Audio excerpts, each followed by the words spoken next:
Hi, I'm John Donohoe. In this episode we're going to look at ways to help deal with overwhelm. Overwhelm is a form of emotional stress, but it's much more than that. Some people describe overwhelm as becoming overpowered or completely overcome by intense emotional pressures or challenges, or problems with some aspects of their lives, health or well-being.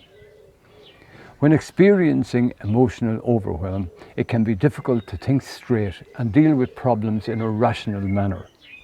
Everything simply becomes too much to handle and manage, and in turn can have a traumatic effect on your personal and professional life.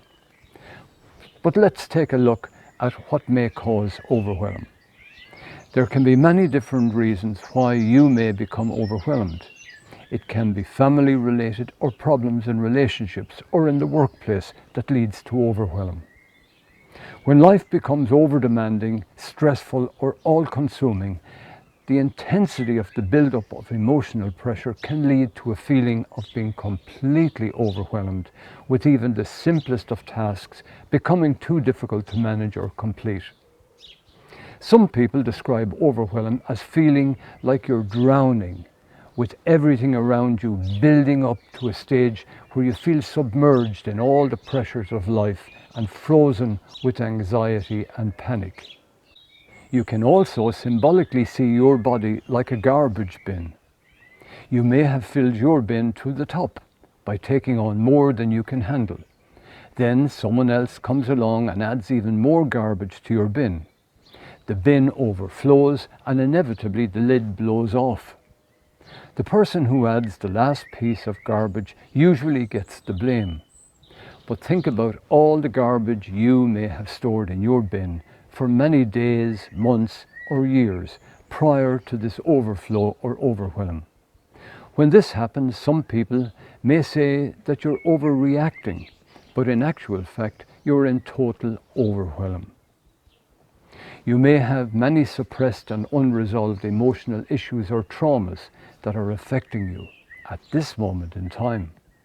These emotional issues or traumas could have started in your childhood, or they may have occurred during adulthood where you did not recognize your own limitations or boundaries.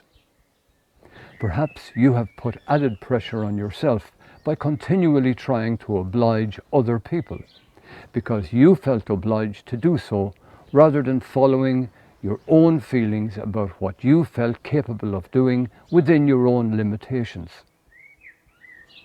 You may have been taking other people's issues on board and overburdening yourself until it became too much for you, or until you went into total overwhelm or panic or became sick or unwell. The important thing is to look at what you can do now. You can help to decrease levels of overwhelm by taking some action now and making some immediate changes to your lifestyle. Before making any further commitments, take a long, deep breath. Remain still for a moment and ask yourself how you feel about what has been requested of you by others.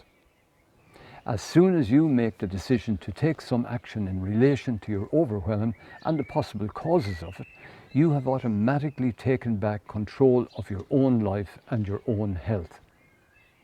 Now, the decisions you make can be to do with things that are good for you, for your own physical, emotional and mental health and well-being. And the most important point of all is to give yourself permission to say no. It's okay to say no if you feel you're being pressurized to do more than you're already doing in your work, sporting activities, relationships, or in the home. Practice that magic word, no, on a daily basis. When you feel you're being coerced by other people, learning to say no allows you to take back control of your own life. Limit yourself to what you feel capable of doing in any given situation. Your personal time and space is of special importance to you. Try not to be too critical of yourself, but it may be helpful to reflect and see if there is a pattern to your behavior that has caused this overwhelm. Learn to ask for help. Learn to let go of what you do not need, especially other people's issues, problems, or baggage.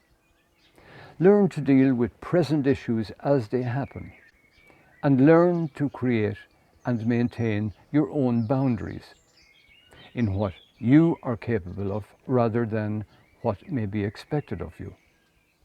Finally, learn that you can change yourself, but you cannot change anyone else.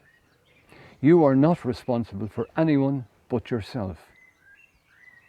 So first and foremost, learn how you can take better care of you.